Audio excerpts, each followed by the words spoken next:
Welcome back Wow. to another episode of the Finance Bible Podcast. Trying to change up the intro there a little bit with a bit of a pause. High energy. High energy. It's a high energy day. It's sunshine. Everything's going well here in Sydney right now. Mate, how are you? I'm very good, but before we get on to how you are, new listeners, welcome if this is your first time. Yes. If not, returning listeners, glad to have you back. Glad to have everyone back. Don, how are you? What's happening? Mate, I'm superb. Everything is, going well. Podcast is exciting. Another exciting. I feel like every episode I say it's an exciting topic. They are all I exciting. feel like I'm just repetitive, but it is. I feel like we're way too emotionally invested. we actually really care. I know. And this episode as well, this has actually been provided, or the topic's been mentioned to see if we can actually talk about it by your little sister, Shay. Shout out to Shay. Shay's been pestering the boys for a podcast on what the younger, extremely younger generation or demographic can do. I don't know if anyone out there knows, basically you can't begin share trading and investing in a lot of different things until you're about 18 years old. So what can you do if you're not 18 and you want to start investing or even getting ready for that investment phase? Don, what would be your first go-to? I think the first, what I would start with, I wish I could turn back the clock. Don't we all? Like looking back now, I wish I was 14 again and really do all this back then. Because if I was 14 and I did what steps we're about to talk about right now, of 24, it'd just be so different. But I can relate to that. I think everyone's in a similar boat. But look, that's what self-development's all about, learning. And I think where to start is where a lot of people do start to learn and really get into it is just understanding finances, reading books, researching, figuring out, firstly, what is budgeting? Secondly, how to save money. Thirdly, how to invest.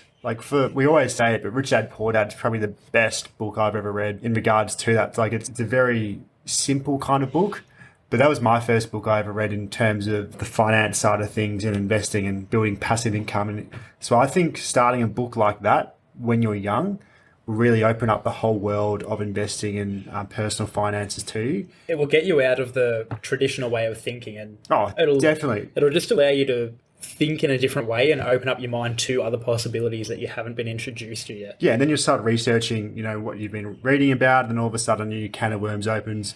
You start following these people on Instagram and TikTok, and then you learn more every day. And that's probably the best way to start personally, what I would do. Just educate yourself before you start putting things in place. But yeah, podcasts are a big one these days. Obviously, we're a podcast. Hopefully, young people listening to us right now and taking these notes. Considering it's not specifically for them, you would want to hope so. you really would hope so.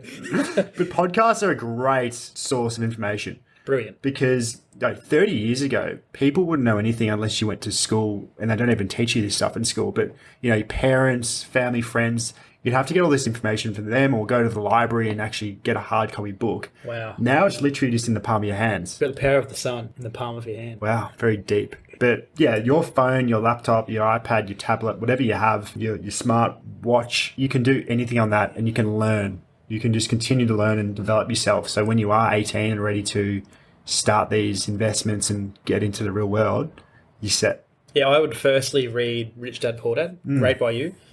Not great by me, great by Kiyosaki, the author. Great by Mr. Kiyosaki, good old Robert. Mr. Hawaii. Mr. Hawaii. And after you've read that, I would read Barefoot Investor. Yeah, that's actually, good. The reason being, I wouldn't recommend it to people over 30 unless they're really trying to get their spending on track.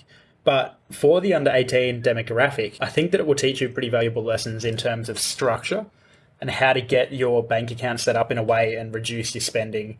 Kind of just budget properly and have everything ready. What you want to do between, I don't know, how young's too young, 10? 10's a good age for everything. Between 10 and 18, if you start educating yourself, getting the steps in place to actually do everything that you want to do when you are 18, you've got plenty of time to prepare, do it right, get in the habit of doing it all right. And then when it's time to go, it's time to go. Bang, it's time to go. You're on. So the Barefoot Investor talks about different buckets if you haven't read it. So they have a few different buckets for your pay. When you get paid, you divide it up into a few different accounts.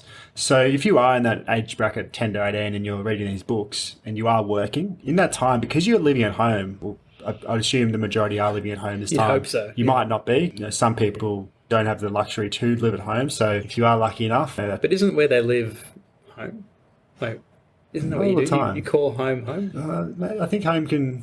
Home's where the heart is. It depends. Okay. So some people don't have it, aren't as lucky as others, but if you're working and you're not paying rent, start just having these buckets and different accounts and start allocating some of your pay to, maybe savings or investments, different accounts. Obviously, you're not spending the investments or savings at the moment because you're building this up, but it will give you a good idea of how it kind of all works when you are 18 and onwards, get you kind of ready for the real world. Like I wish I, going back, started doing that a lot earlier than I did, because as soon as I hit 18, I went on Family Feud, FYI.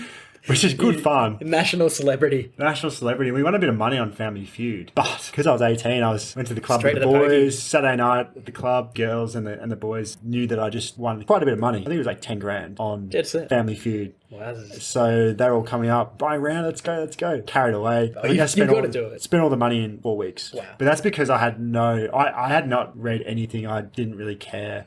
But looking back, if I did this 10 to 18, started allocating funds, reading books like this, different world, whole different story. I would have saved probably 8 of that 10. Whole new world. Whole new, thank you. I probably would have saved... This demographic will understand that joke. Yeah. If they listen. Yeah, true. I think parents out there are probably going to be annoyed at us for this. But I think if you don't have a job or you can't get a job, like your parents aren't in a position to drive you to work or whatever it is, and you've tried doing local car washing or dog walking or mowing lawns and that kind of thing, like really simple, innovative ideas to get money at a young age, then pocket money is probably going to be your best friend. Not all parents are in a position to do it. So if they can't, or if they say no, don't get angry at them. It's okay. Parents, if you're listening, anything will do this. Like 5-cent coins, 10-cent coins, whatever you can do will count. If you're balling, then $100 notes work extra well. extra well. In fact, I would be happy to help do some chores for the $100. Yes, I am opening a servicing company. Find us on Airtasker. But if that pocket money, whether it be doing chores, you get a little bit of it, or the parents just helping you, or parents helping your children, then what that can do is you can teach yourself and or your kids how to structure your bank accounts and really utilize that money. If you watch, there's actually a good documentary that the Barefoot investor Scott Pape did. I think he only got about 4 episodes in because of COVID.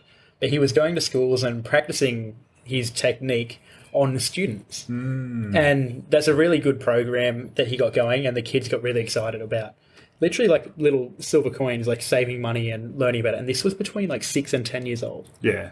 So between 10 and 18, so it works really well. Watch the documentary if you want to learn more, or reach out to us. But fundamentally, it can really help with their spending patterns when they're older. If they build the habit of being wise with their money over the next 6 to 8 years, or even 2 years, then when they are 18, they start making a bit more money. They're going to be a lot more conscious with how they spend it. Yeah, because a lot of individuals, and we meet with these people quite often with our jobs, they kind of 10 to 18, they're just living at home, seeing their friends, just being kids. 18 to 30, they're joining the workforce, getting out there, socializing with their friends, kind of enjoying the freedom, moving out of home, having fun, not really taking life too serious. It's not until they hit 30 they really think to themselves, oh wow, what am I doing? I haven't saved any money the last 10 years since I finished school. I've got to start somewhere. And if you start when you're 30 as opposed to starting with the 18, that's a 12-year gap where in that whole time frame you could have built up quite a bit of money in investments which will compound over time and help you retire. Starting early is your best friend with kind of everything you do. I'm not saying you have to make your 20s the year that you need to start investing, get everything sorted. That's not the case. Everyone's different. But if you have a plan and you're saving a little bit per week, it will go a long way when you are 30 and you'll be ahead of a lot more other people your age. Yeah, and being 16, I don't know what percentage of the population have to do this or do it. But me having a job from 13, I was able to start putting in a bit of these practices. I did spend a little bit based on what I earned back then. But 16 comes, your parents might not be in the position to buy you a car. You might have to front buying a car on your own. So that might be a quick $7,000 gone, just like that. So you really need to start thinking about these things. If you do well enough, your parents might be fortunate enough to meet you halfway, or your parents might be extremely fortunate and be able to just buy you one straight away. But you having the work ethic and showing that you're making that contribution will probably help. And save up, get all the fundamentals in place, read books, educate yourself as much as you can before you're 18. Then when you turn 18, guess what? You can get on the share market, get in crypto. You might be able to start doing property if you've got enough income. There's a whole bunch of different things you can do. Start exploring with Raise or Spaceship, whatever you want. This is not financial advice, by the way. And even if you, when you turn 18 and you've got all this money, or you've got a bit of money and you don't know what to do with it, even like you're not too young to actually see a financial advisor if you really want to. Yeah, if you're putting in quite a bit of money, if you're putting in quite a bit of money that you built up and you're generally wanting to invest it early on, seek professional help and actually get some advice of where to put it. But a lot of that information as well can be found online, YouTube, TikTok, etc. A lot of podcasts and ourselves. So yeah, if you are in a boat like this right now, feel free to just give us a message. We can help you out or even guide you in the right way if it is needing some professional help. Following those steps will really put you the right stride for 18 and beyond and put you in a really good position as opposed to a lot of other 18-year-olds. And look, a lot of people my own year, looking back to when we were all 18, we all did the same as myself. Loved it, partied, spent a bit of money, saved a bit of money. But if you can do it earlier on, happy days. One thing that I wish that I did during year 11 and 12 specifically, and maybe year 10, it depends on what's going on at your school. When I had free periods or was not required to be in school or may have been at home instead or out doing whatever I wanted wherever, if I had a book in those times, like a Rich Dad Poor Dad or a Barefoot Investor or The Now Habit or any of these books, or even even The Millionaire Next Door, and learning the statistics about people, then while I was out having fun or not being in school or whatever, I could be learning at the same time. It's a lot of hours that you've got free periods in school that you could utilise to build your knowledge. So, yeah, and it's not, what I remember is reading's not that cool. If you're reading a book and the other boys are kicking the footy or something, I would generally always kick the footy. But if you really want to read, just read. Don't be afraid to just pull out the book and read. Reading's probably one of my favourite things nowadays, and just learning and learning and learning. So don't be afraid. Doesn't matter what other people think at your school. Start a trend, get into it, and really develop your knowledge and your future. Because ultimately, it comes down to you. Like, no one is going to help you apart from yourself.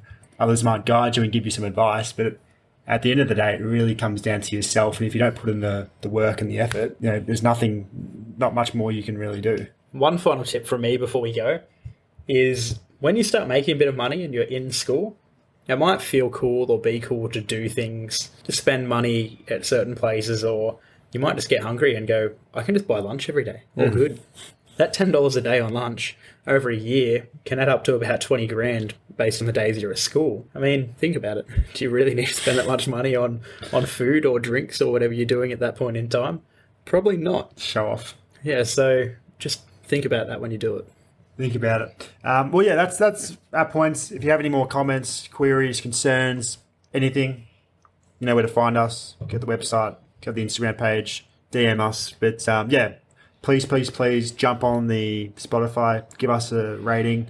Also write a review, whatever you're on, Apple Podcasts, iHeartRadio, whatever it may be, just to get it out there. The more reviews we get, the more people this will find and ultimately help for the long run. And if you're in that demographic below 18, share this with your friends. Don't just take advantage of it for yourself. Help them as well. Parents, if you've got any children below 18 that you think might benefit from hearing this, feel free to get them on there. They probably don't want to listen to us talk all day, but it's a pretty quick one.